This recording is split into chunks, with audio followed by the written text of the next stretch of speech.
Hey everyone, and welcome to another Filofax video. It's my first one for 2023 and I'll just be showing you the setup that I'm currently using this year. It's already changed from the one that I showed you at the end of last year. I've tweaked a couple of bits. I try not to make these videos too often because I know that the majority of my audience don't actually like the Filofax videos, but there is a strong subset of you that just cannot get enough, and I love making them, so I thought, fuck it.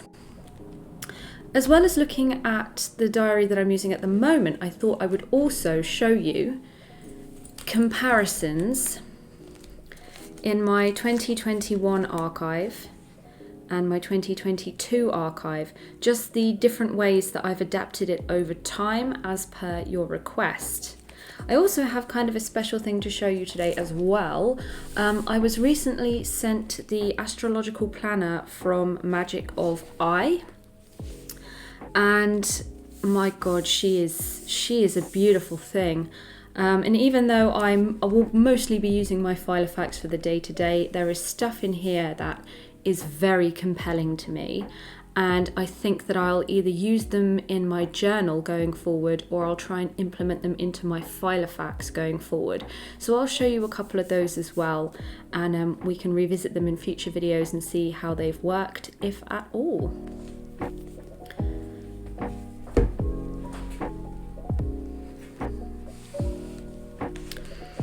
Okay, so as always, I've done my customized cover page. If you missed the video for that, I did a craft with me video for this, and I also did a video of me setting up this whole entire Filofax. So if you missed that, I'll link them below so you can go and check them out. One thing that I didn't think I was going to bring over into this year was a card showing all the full moons for the year. I usually purchase one from Etsy and just keep it tucked into this front pocket so I can keep track quick glance.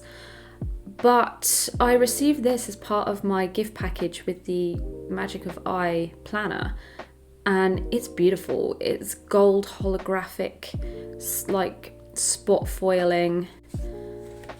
It's a handsome thing. So I just thought, fuck it, I'm gonna tuck that in here. I'm gonna use it. Okay. So, I started a newsletter called the Copy Coven last year, I believe, and ever since I implemented it, I've just been using a post-it to keep track of the send dates and jotting down the topics. Now, this was a lot more pertinent last year. Let's see if I've still got it. Yeah.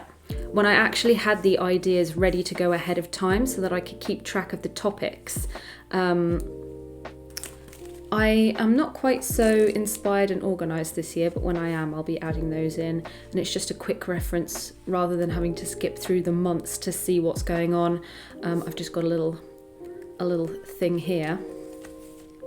Now, I use the Zaza paper monthly dashboards, and in previous years, as I'll show you here, they are... Oh, that was a pretty uninspiring month. Let me find my favourite one. For the month in question.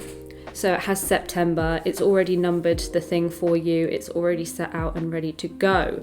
I was impatient to order my inserts this year, so I ended up ordering plain ones. And as you can see, not numbered.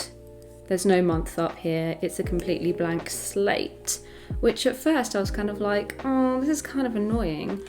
But now that I'm using it, I'm kind of, it's fine. It's not so bad. I've actually started adapting how I use this as well, because I've noticed that I can be doing a lot more with my monthly spread. So for example, one of my targets for 2022 was to read more physical books and to read more books in general. I used to be a massive reader. I had a 2-hour commute every day to fill with reading, and I would read a lot during the weekends. But ever since the pandemic and since going freelance, without that commute and without mental discipline, I guess, I have just found it impossible to read, and I miss it. So I just thought, I'm going to make that one of my targets for the year. And in fact, you'll probably be able to see it in my targets. Read one book per month was one of the goals I had last year. And what I started doing was keeping a tally of everything that I had read, ticking it when I had finished it, and just making a big long list so I could physically see at the end of the year how well I had done. And that was great, but it wasn't helping me track the one a month rule that I was having, because sometimes I would start a book in 1 month and finish it in another month and whatnot. So it's kind of hard for me to tell, and I tried to tally it up inside there, but it was kind of difficult. So what I've decided to do in my monthly dashboard is actually have a little section dedicated to books and the books that I have read in that month.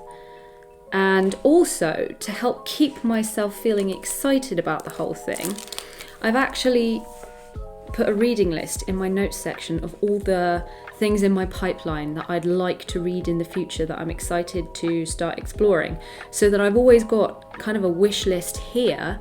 When I finish the book, I'm excited to start the next thing, or I feel inspired about what I can read next. And that's something I was kind of missing last year.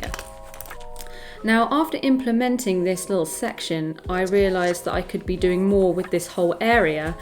So going forward, what I've decided to do is split this out into books read on one side and the full moon on the other side.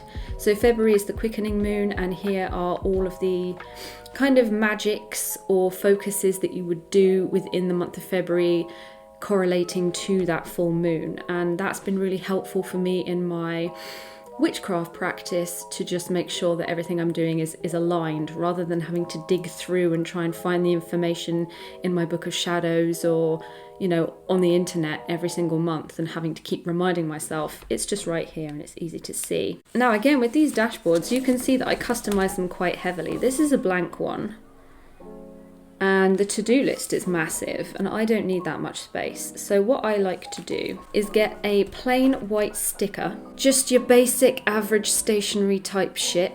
I stick it over here, covering up that entire to-do list section, decorate it, and use that space for my tarot card of the month. Then I'll get another plain label, stick it up top here, and use this section for notes that I'll be bringing into my monthly mastermind meeting, so that I don't have to kind of dig through my notebooks and find where that information is. It's all here for me. And then again, as I said, transforming this section and this section into books read and full moon, rather than goals and gratitude, which really, if I look back on these, I kind of wasn't really using it at all. I wasn't ticking it off. You know, I was finding every month that I was kind of, I mean, look, that one I haven't even used it. I was finding that I was grateful for the same things every single month, you know, which is great, but at the same time, it leaves me with a whole massive space up here that I'm not using. So what I like to do is sit down during the month and just take my time, have a little mindful crafting moment, and just style these up in a nice way, as I've done here. And I make liberal use of the little Tipex mouse. You know that little doodad that you just run across and it Tipexes things out? So I've been Tipexing over these things and rewriting over the top of them. And I'm probably going to start using my label maker for these in future as well. But yeah, as you can see, these dashboards really have changed from the past, where I would be, I mean, towards the end of the year I started making a mastermind section here, but if you go back to maybe the summer and the start of the year, mastermind was just limited to this tiny piece of washi tape all of this space was left free for to-dos, which I haven't even used. The moon of the month was kind of squeezed up here. So I wasn't really making full use of this space. Moon is squeezed up here. Mastermind is squeezed down there. And like, why was I doing that? This space is all unused. Loads of this is unused. So yeah, I recognised the problem and I have addressed it going forward here. Now for my weekly spreads, not a lot has changed, although you will notice, much to my delight, that I've managed to get inserts that start on a Monday rather than a Sunday. Last year I bought the wrong ones. I had to put up with it all year long. It really irked me, totally threw me off. Will not be making that mistake again. So these new inserts start on a Monday, and I've continued my practice of just ring fencing this little area with washi tape and putting my weekly to-dos up here. I'm also still color coding my days, as you can see down the sides here. I do a nice little strip down each of the sides, and the colors on each day correspond to my Trello board that I use for work. On Trello, I organise the tickets in my upcoming work pipeline by colour. So all the tasks for a Monday will be green, all the tasks for a Tuesday will be yellow. And that's the same system that I've used for years now, just to organise my tasks and organise my time. So I thought, why not bring that visual cue over to my Filofax and colour code the days here, so that when I'm looking at this, I'm able to more easily make the connection between this and my Trello board when I'm organising my day-to-day shit. I have added a new element here. Last year, I don't know if you'll remember, I had a menstrual tracker card that I bought on Etsy, and it was a really pretty little card, but it was much too small for me to really do anything with, and I kept forgetting to fill it out, I kept forgetting to look at it, I had no idea what was going on, etc, etc. So what I decided to do towards the end of last year, and I've carried it over into this year, is to number my days according to my cycle. So as you can see here, there's a little number 1. That's the day that I started the menstruation phase of my cycle, a follicular. So what I've done is I've just put a P here to let me know that I started my period on this day. The cycle starts here with a 1. Follicular is written down the side here in green because this is when the follicular phase started. And then I will use these little colour codings under each of the days so that visually I can just glance at a day and know which phase of my cycle I'm in. Purple is the menstrual phase and green is follicular. So where they both appear together is where both of those phases of the cycle cross over. As you can see on Tuesday, it's very faint, you're gonna have to look really closely, it's just green, which means menstrual phase ended on Monday the 16th, day 5 of my cycle, and Tuesday it's just follicular, day 6, and it carries on. 8, day 9, ovulation starts, follicular ends, ovulation is blue, and then from then on the days are underlined in blue, so that, for example, oh, it's Monday the 23rd of January, what's going on? Oh, it's day 12 of my cycle and I'm currently ovulating. I can just tell that at a glance. And it may kind of seem arbitrary to track these things, but I found it incredibly useful. Sometimes when I'm having an off day or my energy is low or I'm feeling really like spicy, I'm like, I bet, you know, I'm in the luteal phase, and I'll look at my diary and I'll be like, yep, there it is, due to start tomorrow, luteal phase. And it helps me kind of feel more in tune with my body, so that if anything starts to go awry, I'm alerted pretty quickly to that. Also, when I went for my cervical screening last year, the nurse had a little Q&A with me beforehand, and she was all like, when was your last period? And I was like, I'm on day 14 of my cycle, ovulation has just ended. And she was like, oh wow. And I was like, yeah, that's right. But yeah, as you can see, ovulation ends, luteal starts, day 15, and then we get to day 1 period, Tuesday, 7th of Feb. And I'm usually pretty regular.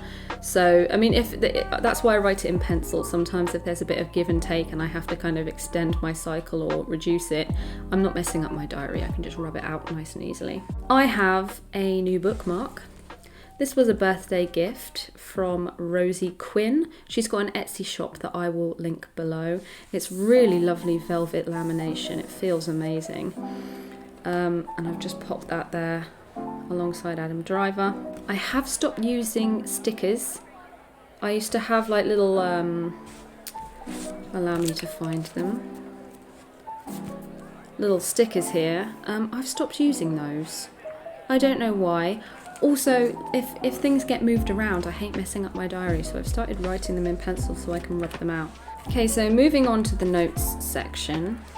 One thing that I did decide to keep from last year, if you will remember, use this little card that I think I got given it as a freebie with an Etsy order. This little card, and I was like, do you know what, I'm going to pop it in the Philo, use it as a wins card for the year, for the big, sexy, juicy wins.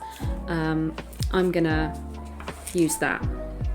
I decided to carry that on this year, so we've got this postcard again by Rosie Quinn as part of a birthday gift that she sent to me, and I've just customized it on the other side with some stickers and some kind of Sharpie pen, and yeah, a lot more space because it turned out I had more wins than I thought I was going to have last year, so maybe a bigger card is in order for future. Goals, I'm carrying that over again.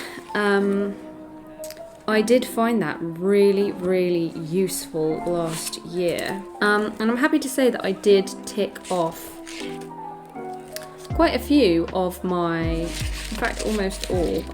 But yeah, I like to make sure that all of my goals for the year are, they're not just me pushing myself because I feel like I should.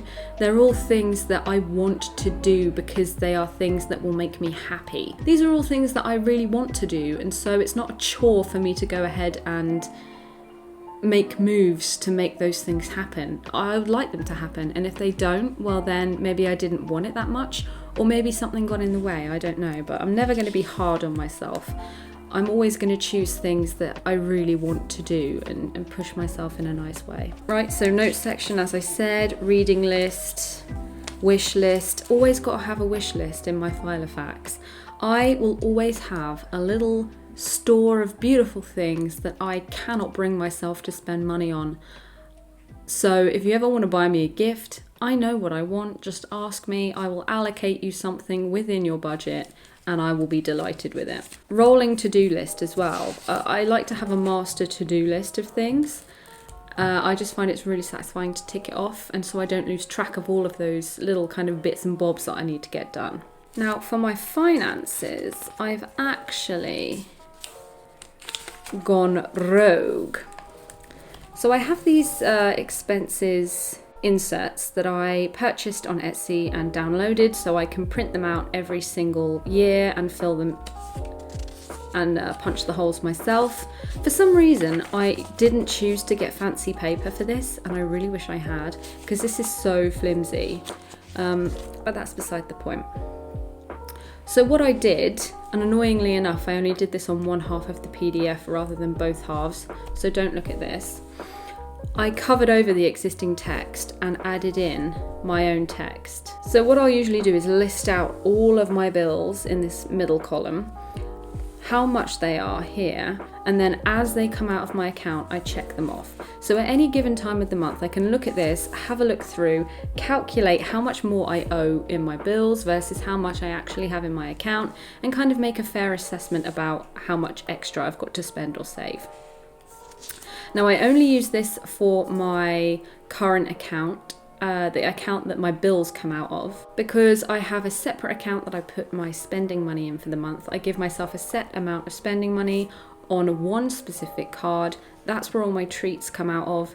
Whatever I spend that money on is completely up to me. As long as it lasts the whole month, that's the only prerequisite, and the rest is fun money. It's judgment-free, guilt-free fun money, because my other account is taking care of the bills, and it always has enough in it. So that's how I like to do my finances. And since I started physically tracking them and making the time to check them off, I noticed that I actually have a lot more to pop in my savings account at the end of each month. So something to think about maybe. So yeah, that is this year's diary so far and the systems I'm using. When I look back on 2021, things do look. Goals was just on a little post-it there. I have handwritten dividers, not quite so bougie, and I used to have these Dutch doors, which ended up kind of just getting in the way, and I wasn't actually looking at them properly. So I was also fully colouring in each of the days, and that was just a bit too time consuming, and I didn't really enjoy doing that. So now I just do these 2 lines down the side, and that's enough. I don't need to fully colour the whole shebang in. I was still using Zaza paper, I believe, but I mean, I think I only got this halfway through the year. Yeah, there we go. As you can see, it's very basic, although you can see little inklings of what it would become.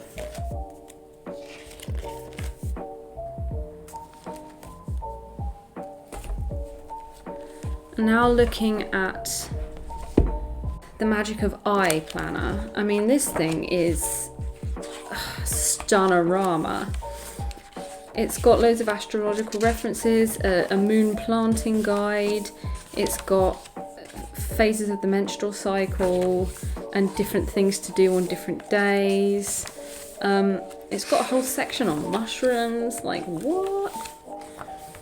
But the thing that I really, really like is the prompts, the diary prompts at the beginning. So 5 most important intentions for the year. Spiritual, what I want. Mental, what I would like. Work, what I would like. And I love this idea. I might take this structure, this format, and carry it over into next year's Filofax or into my personal journal and kind of list the things out like that. Because it's a much better way to kind of structure what you want rather than having to kind of sit down at the end of every year and be like, what will my resolutions be? And then have to think of everything off the top of your head. That's not a very good way to work the system, really.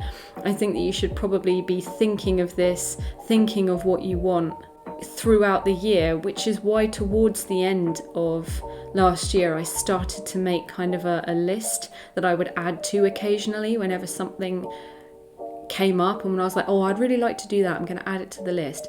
And then when it came to writing my goals and intentions, I was able to go through the list and cherry pick the things that actually made sense. So yeah, I do really like that. Beautiful. And then you've got this kind of monthly overview, which we all know I fucking love. And then monthly goals, intentions, break it down by week. Love that. And think of it like this, wouldn't that be so easy to integrate onto the back of each of the dividers for the month, for example? You could have a lovely note card and stick it to the back of one of those, or whatever.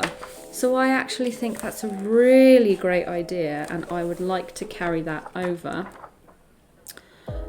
Also at the end of each month, you've got full moon illuminations, things you'd like to shed, and then new moon intentions, like dreams and manifestations. And I think that's a really nice way to decompress at the end of every month, I guess. Or download the months. Journaling back over the month. I love this idea. I actually have started doing it in this diary. I only just received it and it's currently kind of the end of January. So I've not done really the first month, but going forward I'm going to be all over this. It's really, I love that idea.